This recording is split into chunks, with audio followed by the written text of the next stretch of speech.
Hi everyone, welcome to another video in this channel Epicenter AI.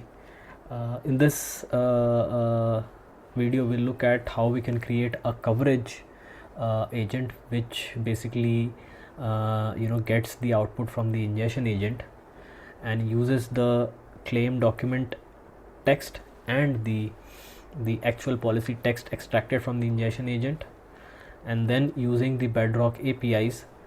It will try to give us an answer whether the claim which the user is doing should be reimbursed or not. Okay, so typically it will check the date, whether the policy start and end date is within the date of the procedure for which the user is claiming, and whether the treatment which the user is claiming is also is also reimbursable as part of the policy. Okay, so let me quickly share my screen. So this is the prompt which I'll be putting. So we'll ask it to create the coverage Lambda code with handler function, which will accept the ingestion outputs as its inputs. This should apply underwriting rules of the actual policy on the claims text using Bedrock APIs, and I'll be using Amazon Nova model. So I have asked it to create the code for Amazon Nova only right now. I've asked it to check the dates and then provide a summary whether the reimbursement should be made or not. Okay, and then I have also provided the format in which the ingestion would come, ingestion input will come to the coverage agent. Okay, so let me copy this prompt and I'll put this entire prompt, and we'll just quickly, I'll be back once I have the answer on this. Yes guys, so it was able to create the agent code, the basic agent code. Obviously when we take it to production or deploy in production for a particular company, there would be some use cases which we would need to handle separately as part of edge scenarios. So this is something we want to do as a start. Okay, don't think that we just created this agent and then we can just deploy it for a insurance company. Okay, so many different scenarios you may need to tackle on top of this. Okay, so we just want to get something in place. Okay, that's the idea for these videos. Okay, so basically this is the prompt it has created. It is, since we mentioned to check the date and other things in the prompt, so it has basically created this as a task to the model, and then respond in decision and reason, which is good. Okay, and then it extracts the text in this particular function. Okay, and since we have to invoke the Nova model, so it is basically trying to create the format in that format only. Okay, and model ID, where is the model ID? Yes, so I'll use the Nova Lite, not the Pro, because it is cheaper to test. You should always test with cheaper models. Don't underestimate the cost of these models. Okay, AI doesn't mean that we just go left, right, center and bang, just put Bedrock everywhere. Analyze the costs also. So that is why the videos I did on costs, you should look at those and also try to do it for your customers or your tenants, so that they are aware of the costs involved as well. So yeah, moving on. So this is what it has created, which I think looks good. So there is a build prompt, extract text, extract date, and then invoke Bedrock, and the entry point, which is the handler.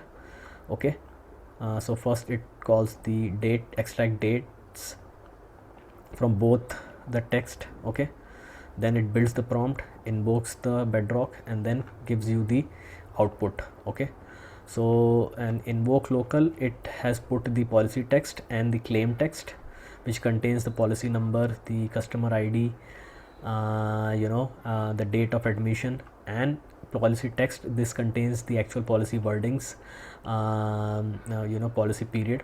So there are ways in which you can optimize this. Instead of sending the whole policy text, try if you can send only the text which is required for a particular use case or for a particular claim which the user has put. So you can classify these into various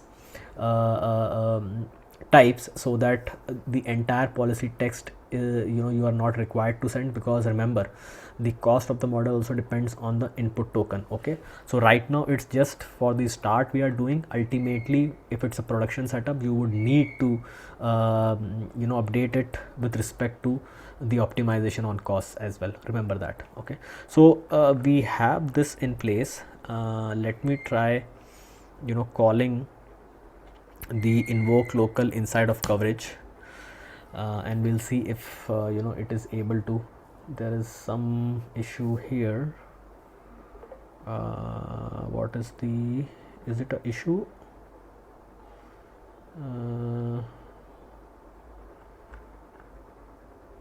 JSON decode. Why is it telling like this? It's a warning. It was a warning here. Okay, which is fine. And then local 53 handler event, right? Event. Okay, but it is able to basically give the output, right? It is able to give the output. Raw response is this. So guys, there was a parsing issue, a small issue. Sometimes based on the output you may need to change the code little bit. So the Copilot was able to do it with couple of lines of code. Okay, so if I fire the invoke API invoke file now, this is the result it is returning. This is the job ID.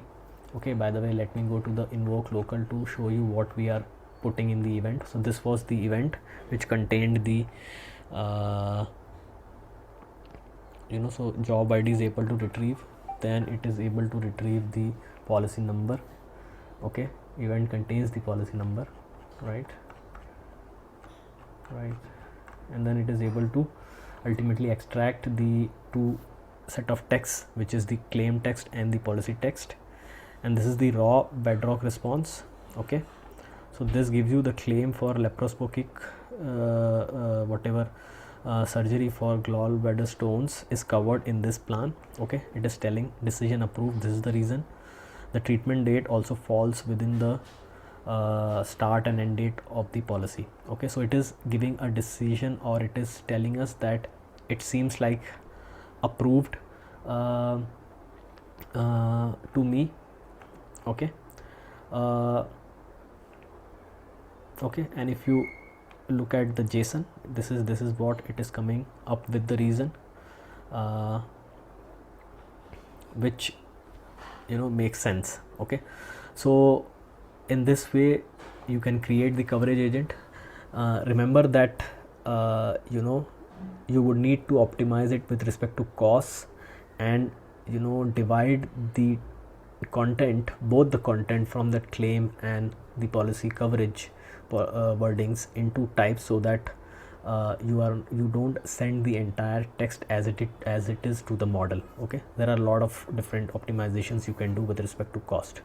AI will only make sense if it works out with respect to cost. Otherwise, if the manual labor is cheaper, why will somebody invest in agentic AI? Okay, hope this makes sense, and I'll try to push these this code into the repository as well.